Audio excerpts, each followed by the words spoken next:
Hi all, welcome to Cricarena. Vijay Hazare ട്രോഫിയിൽ കേരളത്തിന്റെ മത്സരം ഇപ്പോൾ പുരോഗമിച്ചുകൊണ്ടിരിക്കുകയാണ്. എതിരാളികൾ ത്രിപുരയാണ്. ആദ്യം ബാറ്റ് ചെയ്ത കേരളത്തിന് നല്ല ഒരു സ്കോർ തന്നെ പടുത്തുയർത്താൻ കഴിഞ്ഞിട്ടുണ്ട്. അതായത് 50 ഓവറുകളിൽ 8 വിക്കറ്റ് നഷ്ടത്തിൽ 348 റൺസാണ് കേരളം സ്വന്തമാക്കിയിട്ടുള്ളത്. നല്ല ഒരു സ്കോർ തന്നെയാണ് കേരളം പടുത്തുയർത്തിയിട്ടുള്ളത്. ക്യാപ്റ്റൻ രോഹൻ കുന്നുമ്മലിന്റെ ഒരു ഇന്നിങ്സ് എടുത്തു പറയേണ്ടതുണ്ട്.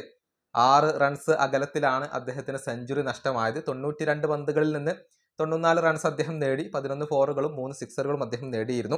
അതേസമയം വിഷ്ണു വിനോദ് പുറത്താവാതെ 102 റൺസ് സ്വന്തമാക്കിയിട്ടുണ്ട്. മികച്ച ഇന്നിങ്സ് ആയിരുന്നു.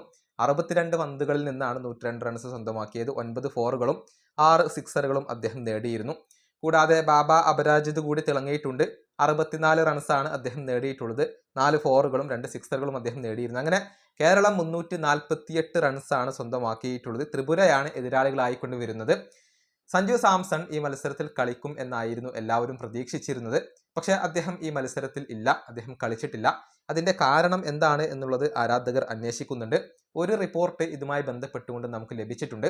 അതായത് വേൾഡ് കപ്പ് സ്ക്വാഡിൽ ഇടം നേടിയ താരങ്ങൾക്ക് എല്ലാ മത്സരങ്ങളും കളിക്കേണ്ടതില്ല. ആ റിപ്പോർട്ടിൽ പറയുന്നത് വേൾഡ് കപ്പിനുള്ള ഇന്ത്യൻ സ്ക്വാഡിൽ ഇടം കണ്ടെത്തിയ താരങ്ങൾ അവർ വിജയ് ഹസാരെ ട്രോഫിയിലെ ഗ്രൂപ്പ് സ്റ്റേജിലെ അവസാനത്തെ 2 മത്സരങ്ങൾ കളിച്ചാൽ മതി എന്നുള്ളതാണ്. അത്തരത്തിലുള്ള ഒരു നിർദ്ദേശം BCCI നൽകി എന്നാണ് ആ റിപ്പോർട്ടിൽ പറയുന്നത്. പക്ഷേ ഇവിടുത്തെ ഒരു പ്രശ്നം എന്തെന്നാൽ ഇഷാൻ കിഷൻ ഇന്നത്തെ മത്സരം കളിച്ചിട്ടുണ്ട്, സെഞ്ചുറി നേടുകയും ചെയ്തിട്ടുണ്ട്. അപ്പോൾ നമുക്ക് മനസ്സിലാകുന്ന ഒരു കാര്യം എന്തെന്നാൽ ഏത് മത്സരങ്ങൾ കളിക്കണം എന്നുള്ളത് താരങ്ങൾക്ക് തീരുമാനിക്കാം. എല്ലാ മത്സരങ്ങളും കളിക്കേണ്ട ആവശ്യമില്ല. ഏതെങ്കിലും ഒരു 2 മത്സരങ്ങൾ വിജയ് ഹസാരെ ട്രോഫിയിൽ കളിച്ചാൽ മതി എന്നാണ് ഇപ്പോൾ അറിയാൻ സാധിക്കുന്നത്. ഏതായാലും വേൾഡ് കപ്പ് സ്ക്വാഡിൽ ഇടം കണ്ടെത്തിയ താരങ്ങൾക്ക് ഒരു ഇളവ് BCCI നൽകിയിട്ടുണ്ട്. എല്ലാ മത്സരങ്ങളും കളിക്കേണ്ടതില്ല എന്ന ഒരു ഇളവ് നൽകിയിട്ടുണ്ട്. അതുകൊണ്ടാണ് സഞ്ജു സാംസൺ ഇന്നത്തെ മത്സരത്തിൽ കളിക്കാതിരുന്നത് എന്നാണ് റിപ്പോർട്ടുകൾ ചൂണ്ടിക്കാണിക്കുന്നത്. ഇത് ഒഫീഷ്യൽ ആയിട്ടുള്ള കൺഫർമേഷൻ ഒന്നുമല്ല, റിപ്പോർട്ടുകൾ മാത്രമാണ്.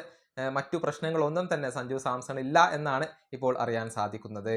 ഈ വീഡിയോ അവസാനിപ്പിക്കുന്നു. അടുത്തൊരു വീഡിയോ കാണാം.